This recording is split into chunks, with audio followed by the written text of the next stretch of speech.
Welcome to the Unstoppable Profit Podcast. This podcast will give independent insurance agents all of the tools to grow your business and live life on your terms. Wherever you are today, if you're starting with nothing or well on your way to the success you desire, with the right people, processes, and promotions in place, you will be unstoppable. And now I'd like to introduce your host, Mike Stromsoe. Hey, welcome everybody to the next episode of the Unstoppable Profit Podcast. I'm excited to have somebody on the podcast today who we've been connected for a while, but we keep missing each other. If you know what I mean busy entrepreneurs, they're elusive, they're hard to catch, but finally I caught up with Mr. James Jenkins, who I'm proud to have on the podcast from RiskWell in McKinney, Texas. James, how you doing? I'm doing great, man. I'm glad we could finally get on the same page. But like ships in the night passing on the ocean, you know? You got a lot going on just like I do. So I'm grateful to have some time with you today. Yeah, I'm grateful as well. This pursuit of entrepreneurship in the insurance agency business is our space. Is an exciting place, but money and success love speed. Yep. Money and success never sleep. Yep. So we've got to stay after it. And we were talking before we got started this morning about a plan and having a plan. We'll dive into that in just a minute. But for anybody who may not have heard of you or knows a little bit about you, tell us some more. Introduce yourself. Who are you? Time in the industry. If you want to talk about anything personal, family, and all that, feel free. Cool. Well, you already gave them the name. I'm in McKinney, Texas, on the north side of Dallas. It's about 30 minutes north of downtown. For those that aren't familiar, we just say, "Oh, I'm from the Dallas area." That's kind of how it goes here in North Texas. It's like the DFW area is the size of the state of Connecticut and has about 8 million people that live here. So it's a wild place to run an agency, that's for sure. On the personal side of things, I've been married to my bride, Allison, for almost 12 years. It'll be 12 in December. We have a 5 and a 3-year-old kiddos, boy, Charlie, and girl, Emmy, and they are just the absolute most fun. It's flip a coin on which is more interesting from one week to the other, my kids or my agency, depending on where they are. It might be one or the other from one day to the next. It's a wild ride for sure. Go ahead. No, please. No, December will be 10 years in the industry. I spent the first 6.5 on the captive side. I owned a farmer's agency. I got into that after languishing in mediocrity in corporate America at a variety of dead-end jobs and bosses that were less than ideal. Made the jump back in 2012 and just, wow, what a wild ride. I absolutely love being in the risk and insurance industry. I can't think of spending my time in my career doing anything else. It is the most fun that I've ever even imagined. The business model, the revenue, the way that work happens, relationships and talking to people and solving problems is just an absolute blast. Our team here at RiskWell, we just hired full-time team member number 9, and we have 2 full-time VAs, one in Pakistan and one in the Philippines. That's what our team looks like. Just some quick hits on us. We're about 80% commercial, about 20% personal. About half of our entire agency is excess and surplus, which creates some challenges procedurally. Our ops side of things is a little bit more complicated than some folks might be. We're really heavy into real estate investors, roofing, general contractors, and other heavy trade contractors like concrete and excavation. The harder it is, the more interested I am, just philosophically, because anybody can do the easy stuff. But when you find a niche and when you find a profitable one, and it's hard, if there's a lot of complexity, if there's a lot of moving parts to it, a lot of folks are going to shy away from that. And RiskWell leans into some specific hard things because we found it to be highly profitable and a really effective way to create a niche that, I like the term around here. My team gets tired of hearing me say it. I love an unfair advantage. RiskWell is looking for unfair advantages anywhere we can find them. Now, I always tell my people, I will never go anywhere near breaking rules that are ethical, moral, and legal. Not going to go anywhere near those 3. Every other rule, totally fair game. So that's kind of the real quick version. Some nuance about us: we don't really engage in any sort of outbound cold prospecting. Everything we do is either content or local natural market or channel partner relationships. We don't do the cold outbound prospecting at all. I don't believe in it. Awesome. And your pipeline is full. Yeah, yeah, it is. The channel partner marketing, that is about as close to outbound as we get. One of the things that is central to how I operate as a professional is I'm not interested in prospecting the buyer. I don't want to prospect the buyer. As our mutual friend David Carruthers says, I don't want to make a call and get one lead. I want to make one call and get 10 leads. It's like prospecting the channel partner relationship is a lot more effective use of time than prospecting an individual buyer. Right. 100% agree. That's fantastic. And money follows trust.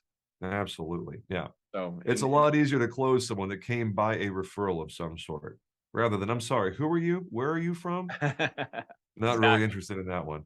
Yeah, yeah. Well, you remember James Jenkins, right? Oh yeah, James. Bam. Yeah, exactly. It's not an accident that we do not have the word insurance in the company name. And that is just incredibly intentional because it's better than I do, being in California. It is becoming very commoditized on the personal side, on the small commercial side, even. Your run-of-the-mill vanilla retail bop is becoming a race to the bottom. And I was sitting at a thing yesterday in Austin. It was a panel with InsurTech ATX, and Gerald, I forget his last name, is a gentleman with State Auto. He's on the carrier side. Mm-hmm. And the quote from him, I cannot believe I'm blanking on his last name right now, but the quote was, the value of the advisory increases as the complexity of the conversation increases. The value of someone's advice is not as readily seen if it is a low-level conversation. A consumer at this day and age, there's so much information available in the marketplace, YouTube channels and blogs and websites and whatnot. The independent agent doesn't have the power of an information gap like we used to. 10 years ago, we were the compendium of all knowledge, and you have to come to me because I know things. That doesn't really exist anymore. Right. The client can spend 10 minutes on Google, and they're probably as well prepared as your average CSR is to talk about product. So that you have to find ways to deliver value in meaningful ways, and that value is more readily obvious in more complex conversations. So, and I don't know, leveling up, I feel like is good for business because it makes you harder to replace by a robot or a call center. Exactly. And that's your part of your point of differentiation, to use a thought process, right? Is make yourself super difficult to replace. Absolutely. Personal lines, I hesitate to say I don't care because I do care. It's good revenue. It's bread and butter. It helps defend our flank from the commercial side of things. I don't find personal lines compelling at all because, it's very, very difficult to stand out, to differentiate as a personal lines agent. We don't have BORs to play with. Everybody can get access to the same products, same company, same quotes. Your value proposition is what? A personal inventory worksheet? Travel safety? Where's your angle? Unless we're talking about high net worth clients where you have executive risk and you have D&O exposure and valuables and furniture and art and more nuanced stuff outside of the high net worth subcategories, I honestly have no idea how to differentiate on the personal line side. I don't have a clue. So because of that, we steer hard in the direction of real estate investors and then those trade contractor classes we talked about. But, I love what you said, and I'm going to repeat this just for the good of the listeners and the people watching this. The value of the advisory increases with the complexity of the risk. Yeah, absolutely. I love that thought process. And, I was at that panel for 2 hours yesterday, and Gerald, while we're talking, I'm going to look it up. I got to give this guy credit. Yeah. because he's been in the industry almost 45 years. So And he's been there and done that just a couple times. yeah, Ladner, Gerald Ladner, at State Auto.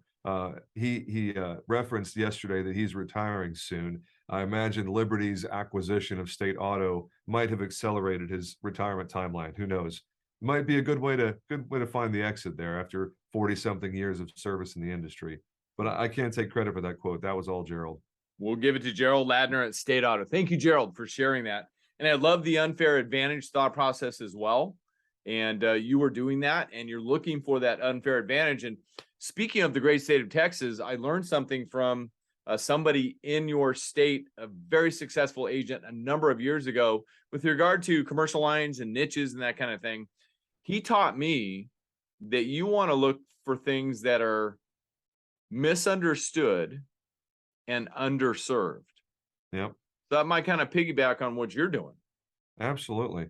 You know, it is finding the opportunities that are not on the carrier hit list. And when we have these conversations with our reps that come in and they hand us the hit list of, oh, we've wrote 47 flower shops and their average premium was $1,300. And it's like, yeah, okay, cool. I'm not really interested in your hit list. Yeah. I don't want to know what everybody else is doing. I want to, I talk to the underwriter and find out, what do you guys love to do that you don't have the submission volume you wish you did? Is there a class of business that's highly profitable that you want to write more of, that your underwriting guidelines are very friendly? You're just not getting submission volume because the agents aren't putting that in front of the underwriter? That's where I want to be. Yeah. That's awesome. And isn't that why we love the industry? I mean, I always have loved the complexity of it, the thrill of the chase, if you will, but really the challenge of it. And that's exactly where you're playing in the complex risk. I mean, having to dive in and figure it out and try to identify things that they can't see. That's why they have you. Yeah, absolutely. So, the more work you put into a niche, the more you get to enjoy that unfair advantage, because, we were dealing with a custom home builder. This is about 2 months ago now. And they had a full recommendation from one of the big boys, the national brokers. I don't remember which one it was, one of them, who cares?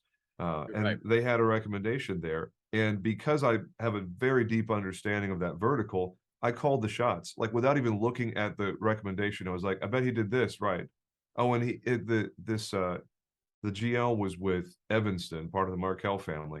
Right. It was like, oh, they've got this exclusion for track homes. Was that exclusion on there? Go ahead and look at the forms list and look for exclusion. I forget what it was off the top of my head, but he was like, oh, yeah. I was like, but occasionally you do track homes, right? You do some subdivision work, don't you? He was like, well, yeah, we might take one of those, once or twice a year, we might do some track work. I was like, well, that quote's not written correctly then. I'm just like, if I didn't have the time spent and hours of research and understand the nuance of that one particular vertical, I wouldn't have been able to call the shots on my competition and take a BOR on a nice account. Congratulations. So, I don't know. Yeah. That's the beauty of the niche thing, right? Right. Because if you're not putting in the work, if you're not, grinding on your craft, then you're replaceable. You're just like anybody else. Right. You can get replaced by a call center. You can get replaced by the personal lines agent who gets a chance at a big commercial account and they try to flex outside of their comfort zone. If you're not investing in your craft, you're going to get beat by somebody like that.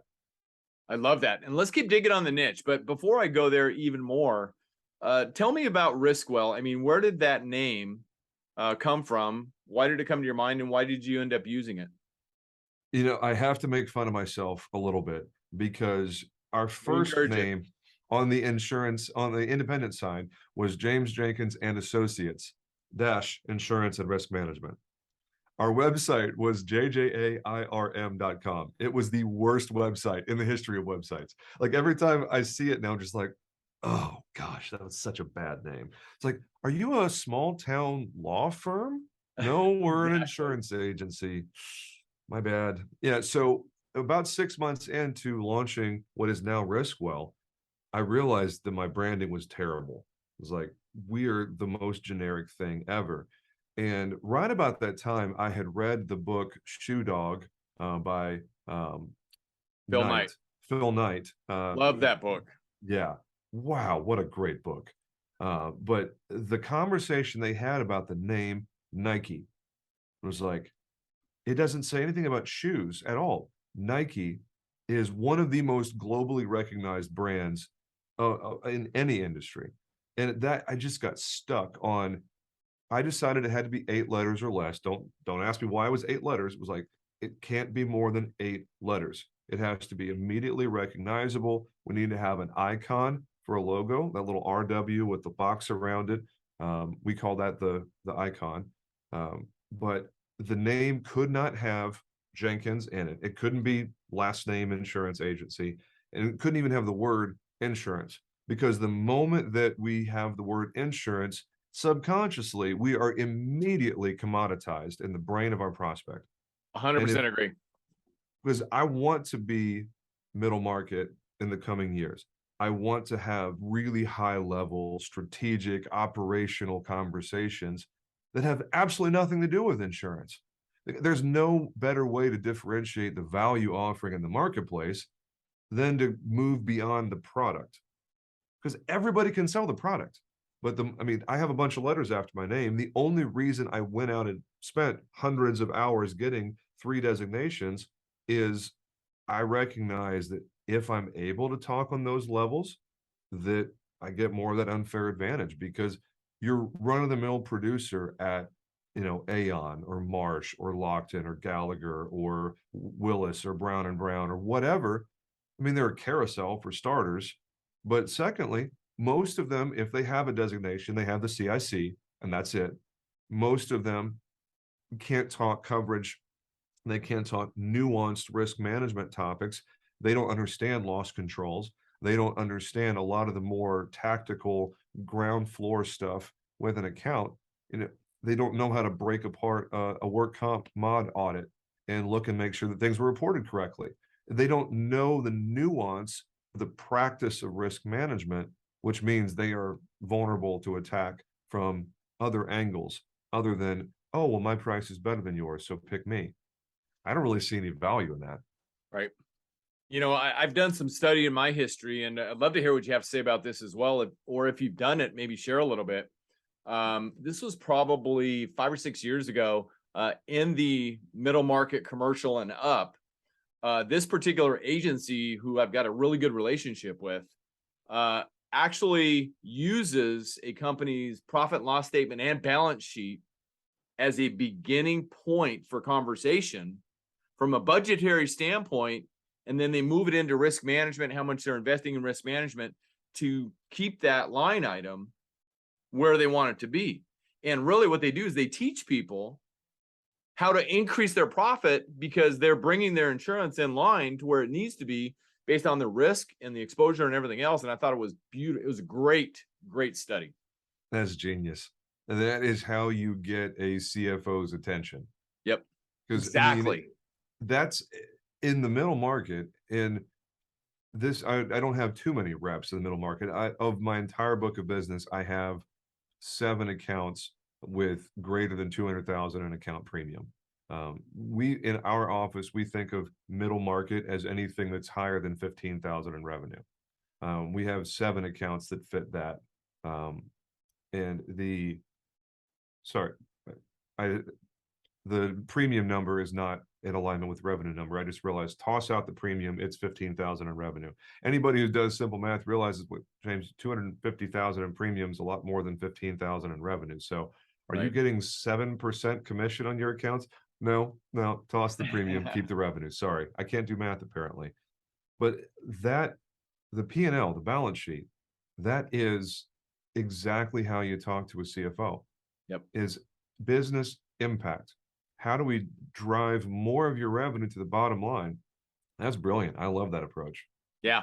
And I've got the book. I don't have it at my fingertips. I remember the guy's name was Tim who wrote the book, but that's all I can remember. But anyway, yeah, I'd love to follow up on that, because we'll have an upcoming conversation. Maybe going to have it ready at that time. So great stuff. So I love what you're doing. So what's next for RiskWell? What do you have envisioned for the future?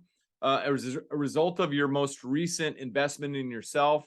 What kind of new ideas are on the burner? I mean, we're right around the corner planning for the coming year. What do you got in Yeah. plan? We recently went back to my friend Mick Hunt, who has a company called Premier Strategy Box, and he is an evangelist for RevOps, revenue operations, and we're in the middle of a deep dive in RevOps and looking at what does it mean to de deconstruct the sales, the marketing, the ops, the accounting and finance, and get them out of their silos and start thinking about things holistically. Because at this point, year to date, we've done a little more than 2 million in new business. At some point, I don't know exactly when it is, in September, we'll hit 1 million in revenue, annualized revenue for the agency for the first time. That happened a little bit faster than I thought it was going to. Congratulations. Yeah. Thank you. No, it's like, okay, we're having success, but we're really, really inefficient at several places in the operation. How do we button up that client life cycle? How do we button up our talking points in discovery? How do we get more buy-in and more commitment from the prospect in discovery? How can we box out the competition, throw those elbows around in the paint like a basketball player? How do we make the right prospect want us more and the wrong prospect self-select out of our pipeline? If we can do that faster, more efficiently, then profit goes up. We're running about a 21 EBITDA year to date right now, and I feel like for being high growth like we are, 21's okay, Yeah. but we can get a lot better than 21 when these things get tightened up. I love that. Great job, by the way. I mean, the fact that you've got that number like that and you're doing what you need to do makes a great guy. So that's fantastic. Just quick take for you, if you don't mind. Yeah. What you got? I don't know if you do this or not. I'm sure you probably do, but you record your calls. Yeah. Okay. So, I mean, that's an absolute training ground for role play and everything else. I'm suggesting based on what you've done so far, you probably already do that, but You're giving me a little bit too much credit, Mike. I'm actually really bad at listening to my calls. I'm good at listening to my team's calls randomly for accountability purposes. I'm not very good at listening to my own calls. So I probably should well, the fact that you're doing circle it for back to your that. team and then you're helping them on a proactive basis with the only desire is to help them get better. But I mean, are you selling? I think of myself as the rainmaker, but I'm still personally involved in the quote unquote big accounts. Yeah. So you're having conversations with people. So, I mean, I'll be transparent with you since you're being transparent with everybody else here. Thank you so much, by the way. I mean, I'm privileged to be out there. I speak to people in around the country, Yeah. and it's painful sometimes to go back and watch yourself have talked, because I personally started identifying, did you really say that? And did you really say it like that? I mean, Yeah. we're our own worst critic, right? Yeah. But it's the advent of getting better every single day. So yeah, maybe that helps. It absolutely helps, and I appreciate the accountability there because I do need to listen to my own calls. I think I get a little bit taken off sides because I started a podcast to help people move from the captive world to the independent world. It's called Agency Freedom, and the evolution of the podcast has become more just like leaving behind antiquated ways of operating, whether it's systems or processes or training or workflows or whatever. But at the beginning, the first, I don't know, 10, 20 episodes, it was so cringy listening to my own episode. It was like, oh, I didn't do a very good job with that. I was stumbling. I should have asked that question at that point. And I think there's a lot of common ground between being a podcast host and being a really high quality sales professional. Because in the same way you can dissect an interview, and if you think about it, Discover is nothing but an interview. Or you're trying to build rapport with your podcast guest, which you're doing a great job with me right now. You're trying to build that same kind of rapport with your prospect in discovery. So I think it's I'm just realizing that the correlation is pretty tight there. I need to go back and listen to my own calls. I probably will cringe even more than I do on my podcast episodes. So I was also collaborating recently with a very high performing agent who has a national niche they dominate. And he was talking about one of his producers who deals in middle market. And he was talking about that producer's discovery appointment, right?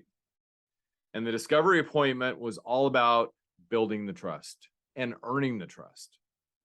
And this producer's fairly seasoned and darn good at what he does.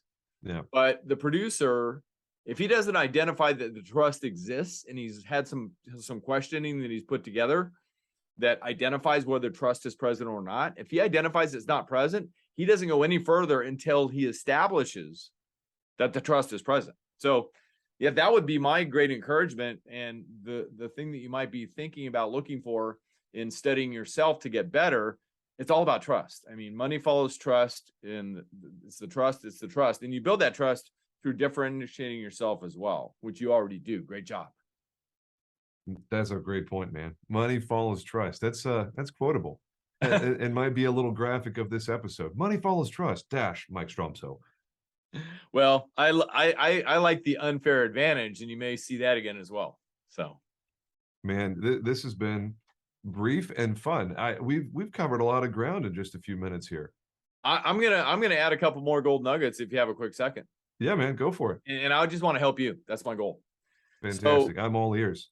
By the way, I did in preparation for today take a sneak peek at your website. Great job. I mean, well, now I'm just self-conscious. very, very solid. But I was just on a session with a member of our program earlier today, and we were talking about the one thing that is vitally, vitally important, because one of my favorite questions is, why should people do business with you?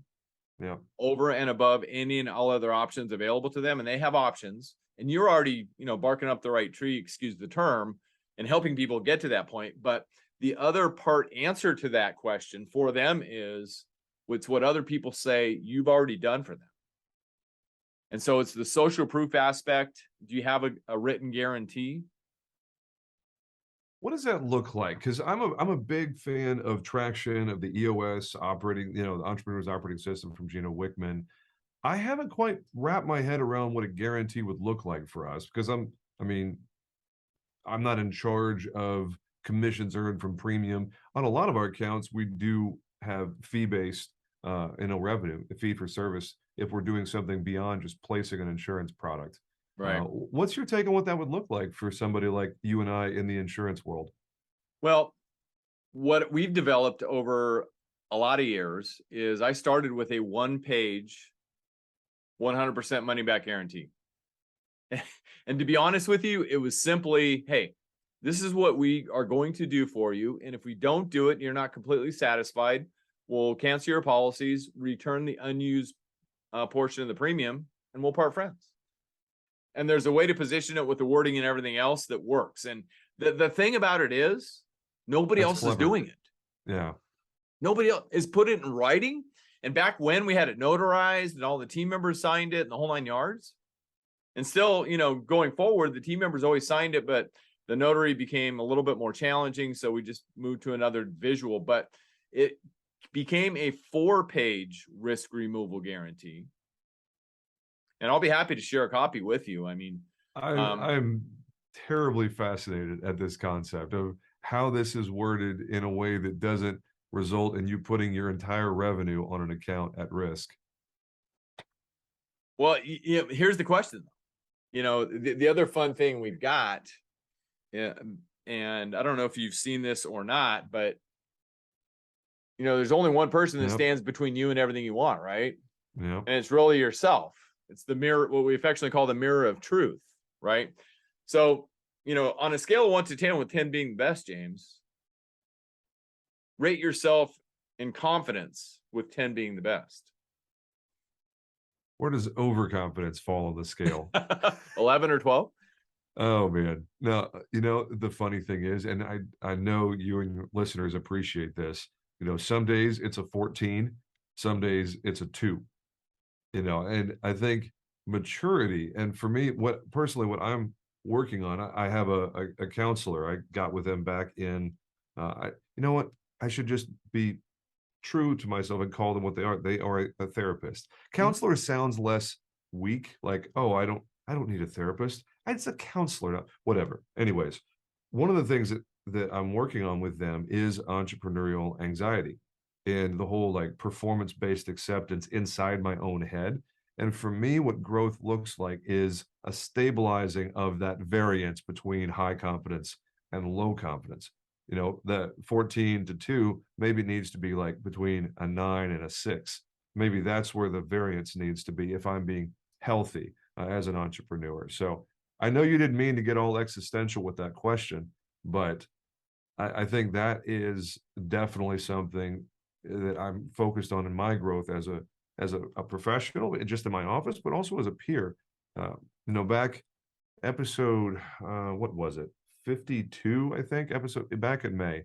I posted a mea culpa of sorts at the urging of a couple of people, and it was basically talking about how to maintain competitive edge and be a fierce alpha type personality while at the same time being pleasant to be around and being a generally nice and kind person, because the two there's some balance there that's really hard to keep, because you either end up being a doormat or you end up being, as I not so affectionately refer to myself, as the unintentional asshole, where you don't mean to steamroll people, but it happens more often than it should.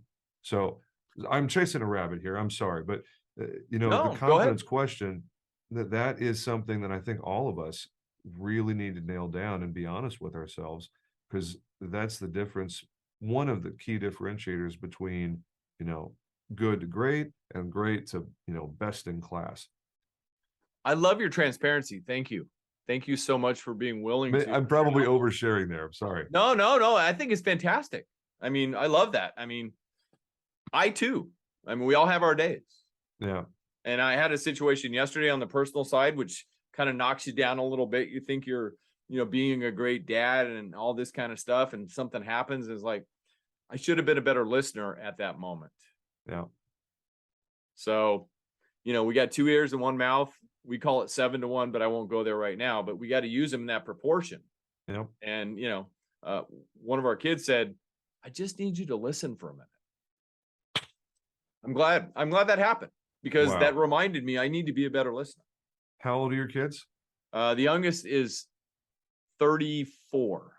Okay. So they're all adult children. So okay. Anyway, I wish I could get my 5 and my 3-year-old to say, "Hey, Dad, I just need you to listen to me." That's not going to happen at this stage of life, is it? You're in the change stage right now, which I had a comment on that, but I'm going to keep moving. Back to the guarantee, and then we'll begin to wrap up, because I know your time is extremely valued. Thank you, by the way, for being here.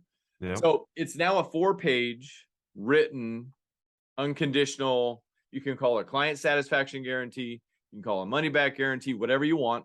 Some people like to lean towards client satisfaction, that way you're not putting money in the line. That's fine, but nobody else has put it in writing. So the front page is a descriptor with photos. The second page is nothing but testimonials, aka social proof, with assigned the signatures of the team members. The third page is something that I developed. This is 15 plus years ago. And I was out on a large commercial account with a new producer. New producer said, "Hey, this is a big account. It's a referral. Would you go with me?" I said, "No problem. I love this kind of stuff." We went down there. We're doing the discovery and all this kind of stuff. And we said, do you have any other questions for us today? And he goes, "Yeah, I do have one question." And we said, "What is it?" He goes, "You do a lot of business in my industry. You told me you did. I would like the names of 5 other people who you do business with in our industry. Okay. And along with their contact information, I might like to reach out to them to see how their experience has been with your agency." And I'm like, "No problem. Patrick and I will get to work on it." We didn't have it. So we had about an hour drive back to the office. So I got on the phone with my team members. I said, "Hey, Nance, I need you to call this person, this person, this person, and get me that 5 now." Yeah. I said, "Just email me when you get it." And I had it later that day, sent it on. Long story short, we wrote the account. Nice. I went back to the account manager and I said, "Hey, by the way, all those people that we gave to that risk, you talk to them all the time. Did you ever think to ask them if they were ever contacted?" She goes, "Funny you say that. I have asked." I was thinking the same thing. I said, and she goes, not one of them were contacted. Mm, That's where we developed the live reference part of the guarantee. that's And then fantastic. page 4 is just 11 questions you should ask your agent type thing. And they're probing questions to, make them uncomfortable and separate yourself. So it's not rocket science, but you just put it in the format and you present it in a way that helps them think about you differently because you're the one asking, just like you said earlier about the exclusion. Hmm. So, Man, I gotta hand it to you, Mike. That I have heard a lot of clever tactics, and it might be insulting to refer to that as a tchotchke, but a little widget inside of your operation. That's got to be one of the most interesting ones. It's a different take than what I've heard before. I like that. well, as marketers, It's like you're a professional sales coach or something. I just like to sell personally, and, Yeah. and I've tested a lot of stuff and I will candidly say we call them lessons, not failures, but they're really failures that are Yeah. lessons. Nobody died. We're good. But I've learned 3 times as much as I've won. So Yeah. that's how it works. So, I mean, I just got to reflect for a second on how privileged the PNC independent insurance world is to have folks like you and the other really high caliber agents who are still actively involved in the agency game, but also have, verticals in your operation where, coaching and mentoring your peers is a big piece of what you do. Because I mean, there's plenty of folks that are great at consulting that are not active participants in the agency game, whether it's, Carrie Bell Wallace or, Heath Sheeran, or Kelly Donahue Piro or Mick Hunt or whatever. Like those folks do a fantastic job at what they do. There's something extra about still being in the game, still having an agency where boots are still on the ground. I think that's just an incredible privilege for all of us to have you and Carruthers and oh gosh, what's his name? The work comp renegade is Mike. He's in California. I'm sorry. I'm Mike Mike McDonough. McDonough. Right. I was Yeah. like blanking on him for just a second. He likes pizza too. Yeah. I don't trust people that don't like pizza. Well, no, he loves pizza. He makes Yeah. pizzas. It's kind of a side gig for him. Yeah. If somebody says I don't like pizza and they're not like some sort of dietary restriction, like their doctor said, don't eat pizza. Yeah. I don't know. I just have a trust issue with. Well, Yeah. it's one of the food groups for sure. Absolutely. We ran a little bit long on time, but hopefully it was worthwhile for your audience. Oh, I have no doubt. Hopefully they're taking notes. And if you didn't take copious notes on everything we just learned from James Jenkins, please stop what you're doing, go back and watch or listen to this again, because there was gold nugget after gold nugget, and it's all about the unfair advantage. James, anything to add as we wrap it up today? I think the best thing I can just encourage the listeners with is figure out what your thing is. Identify what all of your peers in your part of the country, in your market, in your vertical, be aware of what they're saying, be aware of the common talking points, and find some way to be different. Find some way to get that thing that you say lodged in the ear of your prospect.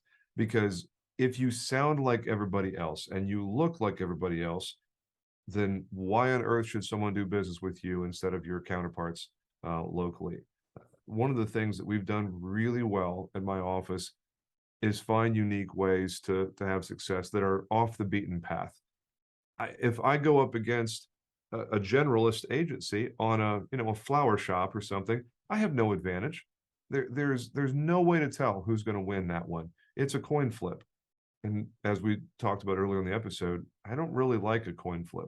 I like an unfair advantage. So, everybody out there listening, you already have the tools necessary to make your own unfair advantage. If you don't know what that is right now, just put some effort in figuring out what your unfair advantage is and drive that hard. And that's really all I got. Well, and the best place to start that research, if you will, is your own existing book of business. There is gold in that acre of diamonds. There you go. I mean, so much more.